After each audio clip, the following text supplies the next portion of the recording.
Deux questions, pour pas. Première, tu parles de la numérisation pour l'accès et la numérisation pour la conservation. Pour le dernier, pour la conservation, c'est quoi qui est prévu pour conserver les données numériques? Parce qu'en mettant sur un serveur, peut-être ça s'est dépassé, peut-être... C'est quoi la suite de ça? Ok, on a numérisé. Qu'est-ce qu'on fait après pour le conserver pour le futur?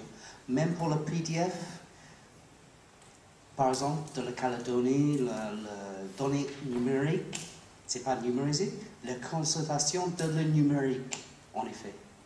Ça, c'est ma première question. Le deuxième, c'est lié avec le fonds audiovisuel et photographique. Il y a le lien avec le CPS parce que je sais bien, il y a un gros archive photographique là-bas et je ne sais pas. Alors la CPS en fait nous a déposé toutes ces archives papier depuis la création du secrétariat en 1946 jusqu'au milieu des années 70 je crois. Donc c'est tout stocké chez nous, ça a été référencé dans les normes par un archiviste néo-zélandais. Alors, pour ce qui est de la conservation des fichiers numériques, chez nous, on applique une directive de la direction des archives de France, c'est-à-dire on n'aime pas les serveurs, on aime bien les supports physiques, on utilise des CD de conservation avec une couche en or, et au maximum tous les 8 ans, on regrave tout. C'est donc un travail de fourmi, sachant que les premiers documents numérisés qu'on a eu datent de 98, donc ensuite c'est un mouvement permanent, on regrave, on a un master de conservation qu'on ne touche jamais, et un master de communication qui sert à pallier les défaillances des disques durs de communication au public. Voilà. À l'heure actuelle, comment on procède? Maintenant, se pose une autre problématique. Là, on parlait de documents numérisés, maintenant on parle de documents numériques, c'est-à-dire natifs au format numérique et exclusivement dans l'administration on y vient. Mais le problème, c'est que l'administration s'est donné de grands mots, de grands concepts sur leurs procédures, mais réfléchissent jamais à la suite. Donc la difficulté, là, c'est de faire prendre en compte les prescriptions légales, puisque dans les documents...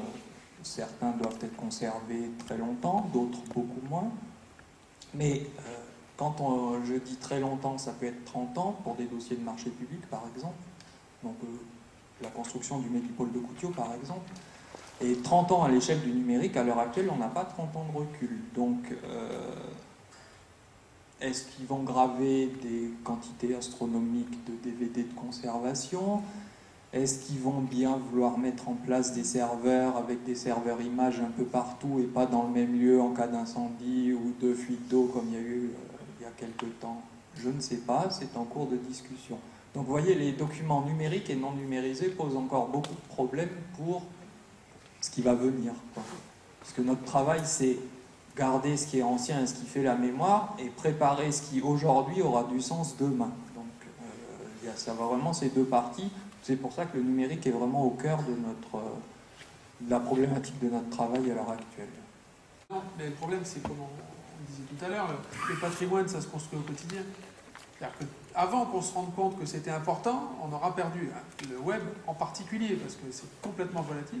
Et donc, tout le début du web calédonien, qui était quand même super intéressant, parce qu'en en fait, il y a beaucoup d'informations qui étaient publiées sur le web. C'était un haut lieu de la liberté de parole en Calédonie, qui n'était pas une évidence, on va dire, sociale et courante au quotidien. Et là, il se disait des choses sur le web qui se disaient par ailleurs, des informations qui circulaient, des discussions qui avaient lieu, etc. Tout ça a disparu, d'ores et déjà. Donc on a raté toute cette partie-là. Voilà. Maintenant, si on doit le faire, bien sûr, on part sur un web qui est beaucoup plus important, donc c'est une autre infrastructure. La Bibliothèque nationale de France pourra peut-être nous aider dans ce cadre-là, mais c'est pas certain. Donc, selon quelle modalité. Mais voilà, ça c'est aussi un gros projet. Et si on occulte ça, pour le futur, on rate toute une partie du patrimoine et de l'information qui a pu se produire ici. Au séminaire du CEPAVA l'année dernière, vous avez dit qu'il y avait une recommandation faite au gouvernement. Donc je voulais savoir si ça avait une sensible suite ou pas. Et après j'ai une question, je ne sais pas si vous avez la réponse concernant les nouvelles quêtes RFO. Je ne sais pas comment ça se passe au niveau de la conservation, parce que c'est quand même une grande richesse patrimoniale, même titre et même plus encore, parce qu'il y a l'audiovisuel des Nouvelles-Calédoniennes. Et je crois qu'ils ont déjà perdu pas mal de leur... par d'essayer de faire des transferts de format, ou je ne sais pas quoi, ils ont perdu pas mal de leurs archives. Et est-ce que le projet concerté les regroupe également? Alors c'est directement lié à CEPAVA. Pour l'instant, le projet concerté ne prend pas en compte ce projet audiovisuel qui pour l'instant n'est pas existant. Alors, les préconisations, elles sont claires, les recommandations. C'est la création d'un comité de réflexion sur le sujet. Et ensuite, ce qui est préconisé par CEPAVA, c'est la création d'une structure. Donc on a des exemples qui tendraient à nous pousser dans ce sens-là, la création d'une structure attitrée, propre, pour cet usage-là, parce que c'est un usage un peu particulier, donc il faut une structure un peu particulière pour l'utilisation, l'exploitation de ces données-là. Parce que c'est des données qui vont pouvoir être injectées dans de la production de documentaires, voilà. Et donc, il faut que ce soit monnayable, comme ça les archives peuvent s'autofinancer en partie, etc. Ce qui est très difficile dans un cadre administratif, comme on le connaît dans nos établissements ou services respectifs.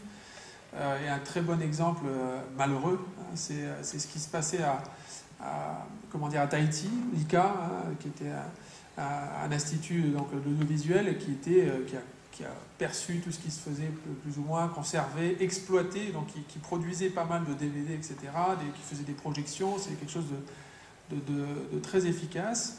Et avec tout le travail qu'il y a eu récemment sur une sorte de rationalisation des choses à Tahiti pour des raisons budgétaires, l'ICA a été fondu avec les archives de Tahiti. Et comme les deux piliers de cet institut ne rentraient pas du tout dans les cases administratives, et bien ils sont partis. Et donc voilà, fini. Des gens ont pris le relais, mais qui ne sont pas du tout des professionnels de la branche, qui n'ont aucune notion de conservation, qui ne savent rien de l'histoire de l'ICA. Et en gros, c'était un des rares exemples culturels, d'établissements culturels, etc., qui fonctionnaient bien à Tahiti et qui a été complètement mis à bas par une décision un peu hâtive. Donc nous, on est catastrophés parce que voilà, l'année dernière, ils faisaient partie de cette conférence et puis aujourd'hui, ils sont plus là. L'ICA continue d'exister, mais en gros, on peut voir que ça va péricliter assez rapidement. Pour ce qui est de... Ah oui, RFO. Alors RFO, déjà, il y a une partie qui est conservée à l'INA, à l'Institut national de l'audiovisuel, avec toutes les garanties de conservation, mais toutes les restrictions d'accès aussi. Après, pour aller toucher quelque chose qui est à l'INA... Et pour le rapatrier ici, dans le cadre justement d'une sorte de rapatriement du patrimoine audiovisuel calédonien, ça va être du boulot, mais bon, on ne désespère pas. Le fait qu'ils aient perdu une partie de leur cassette, c'est déjà parce que si vous allez dans leur bâtiment, physiquement, vous allez voir qu'en fait, c'est juste dans le coin qui est contre le talus, et donc il y a toute la peinture qui s'écaille sur le mur parce qu'on est dans la salle la plus humide du bâtiment, c'est très judicieux. Qu'ensuite, il y a des formats pour lesquels ils n'ont plus de lecteur. Qu'ensuite, comme personne ne suivait vraiment ou ne gérait vraiment ces fonds, il y a beaucoup de ces documents qui sont chez les journalistes, voilà. Ou dans la nature. Il y a certains de ces documents qui ont été saisis aussi, à une époque sensible, etc., etc. Il y en a qui ont été justement pris par les journalistes pour pas qu'ils soient saisis. Enfin bon. Et voilà, donc après, allez reconstituer tout ça, entre ce qu'il faut aller repêcher à l'INA, ce qui est mort, ce qu'on ne peut plus lire, ce qui est chez les journalistes, des journalistes qui entre-temps ont pu aussi mourir. Donc voilà. En soi, c'est déjà un projet d'essayer de faire quelque chose, de réunir déjà et ensuite de numériser. Parce que là, bien sûr, on parle de l'audiovisuel parce que la numérisation est impérative. Et il y a des priorités évidentes à tout ce qui est support magnétique, etc. Il faut aller très très vite. Moi j'avais une question, je suis là. Dans vos différents projets, est-ce que vous avez du personnel de vos organisations qui sont dédiées à la numérisation à temps complet ou à temps partiel? Est-ce que vous sous-traitez? Et si oui, à qui? Pour ma part, je crois que j'ai répondu à cette question tout à l'heure, c'est-à-dire que ça dépend des fonds qui sont traités. Pour ce qui est des données du patrimoine oral, il y a justement donc Karine Bervieux qui est partagée entre le département recherche patrimoine et la médiathèque, qui fait le va-et-vient comme ça pour le traitement de ces archives-là. Et puis pour la Diapothèque, c'est l'affaire d'une prestation. Nous, pour les gros volumes, pareil, on a recours à des prestataires, ici ou en métropole, enfin, selon le lieu sur lequel on intervient. On a Roselyne qui est là, qui est responsable de la bibliothèque, mais qui fait le contrôle aussi des numérisations qui sont pratiquées, parce que qui dit numérisation dit cahier des charges, et on est assez aussi tatillon sur la qualité de numérisation, la qualité des vues, et donc on fait un contrôle des vues, vérifier que tous les documents sont bien passés, sont bien cadrés, parce que la Calédonie est un petit marché, il n'y a pas énormément de prestataires de numérisation, et il m'a été donné de voir les réalisations de certaines sociétés, c'était pas terrible et c'était cher. Les tarifs de numérisation à la feuille en Nouvelle-Calédonie sont très chers. Un inspecteur, une inspectrice de la direction des archives de France qui est passée au mois d'août, là, vous voyez, en perdre son dentier. Et pour notre part, on a donc c'est Marguerite Barret qui est responsable du secteur patrimoine à Bernheim qui s'occupe de gérer le projet de numérisation des Nouvelles-Calédoniennes, mais par contre on n'a personne qui fait la numérisation à Bernheim. Ça c'est clair. Donc prestataire aussi, je ne le nommerai pas non plus. Alors j'aurais une question sur les accès et l'ouverture ou la fermeture des accès depuis l'extérieur des institutions. Quelle est la position qu'aujourd'hui, enfin, vous avez fait un rapide résumé, vous avez surtout dit que c'était depuis l'intérieur de chaque site ou chaque centre, mais pour des raisons souvent légales ou techniques. Mais pouvez-vous en dire un peu plus sur les choix qui ont été faits et puis sur ce que sera a priori l'avenir et les possibilités au niveau légal en Nouvelle-Calédonie, si on les connaît? Il n'y a peut-être pas de loi. Ça, c'est un peu délicat. Alors, voilà, l'avantage en Calédonie, c'est qu'on peut susciter des lois de pays. C'est un super avantage. Je pense par exemple au dépôt légal, c'est-à-dire qu'on pourrait élargir le dépôt légal à tout l'audiovisuel, en local, et puis percevoir. Moi, ça fait un bout de temps que je le dis, j'aimerais bien qu'à un moment donné, on aille vers ça.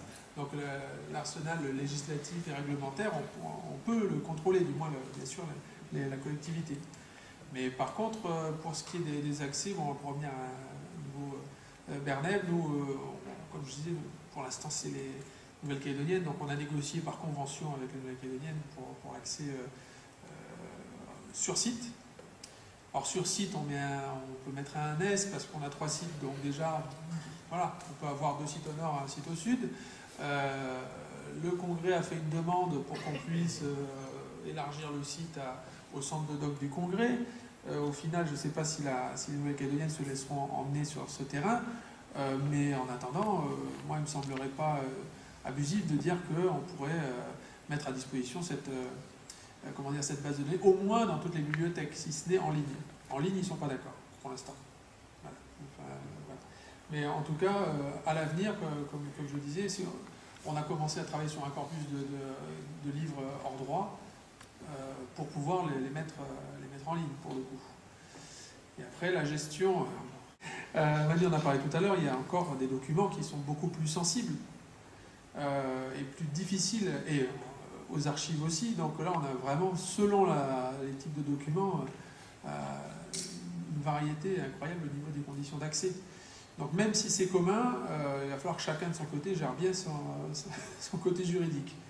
Chez nous, en fait, il y a une grosse pression, je la prendrai certainement à personne, mais au niveau de la généalogie, beaucoup de gens aimeraient que l'état civil soit en ligne. Alors on en numérise régulièrement. Il viendra le moment où on pourra mettre en ligne tous les actes de naissance, de mariage et de décès qui sont légalement communicables. Pour l'instant, on n'a pas de portail dédié. On en est encore, pour vous dire, à collecter les registres originaux.